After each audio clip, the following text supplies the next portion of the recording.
halkan waa mid ka mid ah goobaha farakutiriska ah ee lagu akhristo laguna iibiyo wargeysyada ka soo baxa magaalada caasimadda ah ee Muqdisho. waxaa isugu yimaada dadkii hore oo ay inta badan ku adag tahay inay la qabsadaan aaladaha cusub ee haatan bulshada inteeda kale ay u isticmaalaan si ay ugu helaan xogta ay u baahan yihiin, maxaa yeelay iyagu waxay u soo joogeen xilli wargeysku ahaa aaladda kaliya ee xogaha dalka laga helo. maxamed cali axmed waxa uu ka mid yahay dadkii intooda badan xogaha dalka kala socon jiray wargeysyada. waxa uu iiga waramayaa marxaladihii ay soo mareen wargeysyada dalka ka soo bixi jiray iyo sida ay dadku u xiiseyn jireen xilligaa. runtii horta wargeysku waa wax loo baahan yahay, akhbaar nooc kasta loogu baahan yahay, si kastana waa loo helaa hadda. laakiin xilli waxaan soo marnay wargeysyadii keliya aan heli jirnay waddanku markuu burburay waxay isu gaarsiin ahaan jireen wargeysyadaas oo aadna u badnayn. marka hadda adduunka horumaraa la gaaray, meeshuu marayo waa casriyo, media faraha ka batay, mobilkaada ka helaysaa, raadiyoda ka helaysaa, telefishinaa ka helaysaa, midban. marka xaaladda oo maaragtay ogaanshaha wararka caalamka joornaal ha ahaato, marka hore anigu joornaal haysan haddii waxay kusoo bilaaween shimbire in la isugu dhiibo mataqan wararka. waxay gaartay in la ordo, waxay gaartay in gaari faras lagu qaado, waxay gaartay tariin lagu qaado. hadda waxay maraysaa ayay gurigeeda fadhiya adduunka caalamka oo dhan laba gudho haddaad taabato akhbaar baa helaysaa. laakiin xilli waxaan soo marray jaraa'idadan wareejiyo yararka xaaladda arrimaha gudaha inta badan aan kala socon jirin, waana baahi waqti loo baahnaayo. marka hore xiise badan leh sababta waxaa kaliya u shaqaynaysa, raadina ma shaqaynin, telefishinna ma shaqaynin, mobilna ma shaqaynin.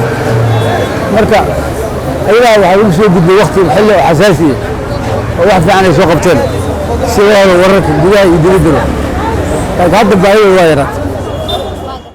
cabduqaadir waxa uu hadda iibiyaa mid ka mid ah wargeysyada ka soo baxa magaalada caasimadda ah ee Muqdisho, isaga oona iiga warbixiyay sababaha keenay inuu hoos u dhaco iibsashada wargeysyada iyo sida haatan looga iibsado.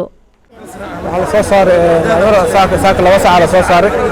marka waxaan ka soo qaadaa xarunta xoogaal iyo midka ku yaalo Trabian ku yaalo oo Abboon la yiraahdo. waxaan ka soo qaadnaa, waxaan ka soo bilaabaa shaqada xilwaan ka soo bilaabaa ilaa intaan ku imaada. intaan ka garaadna kadib waxaan sii geynaa Darxamar Weyne.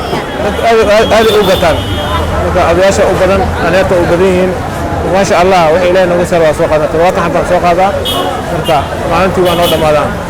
والله marka hore aad u loo badnaa jiraa kadib maadaama internetka iyo barnaamijka ay bateen adoo dadku waa yaraan ka wax u badan odayaasha qaataan. maxamed waxa uu ii sheegay in wargeysyadu ay jireen xilli ay aad dadku u xiiseynayeen xogahana ay kala socon jireen, balse haatan ay booskiisii kala baxeen aaladaha casriga ah sida social media-ha. sababta waxaa bari bulshada iyo internetka iyo waxyaabaha media oo dadku mashquulsan guryaha inta badan howlaha saakeena. laakiin Trabian waa ka bedelan tahay meelaha kale oo baraha bulshada Soomaaliya u mashquulsan tahay. halkan waxaa soo maray dadkii hore Muqdisho oo la yaaban ama baraha bulshada ama media iyo telefonadan laga isticmaalo YouTube iyo Facebook aan la qabsan karin. wargeyska ayaa ahaa muddooyinkii hore mid ay bulshada inta badan ka helaan xogta ka socota caalamka iyo dhammaan daafaha dunida, balse haatan waxaa bedelay aaladaha casriga ah ee loo yaqaano social media iyo sidoo kale telefishinadu inay dadka ka fiirsadaan waxyaabaha ka socda dalka iyo dhammaan caalamka. Safiya Ismaan Cabdulle, Shabeelle TV, magaalada Muqdisho.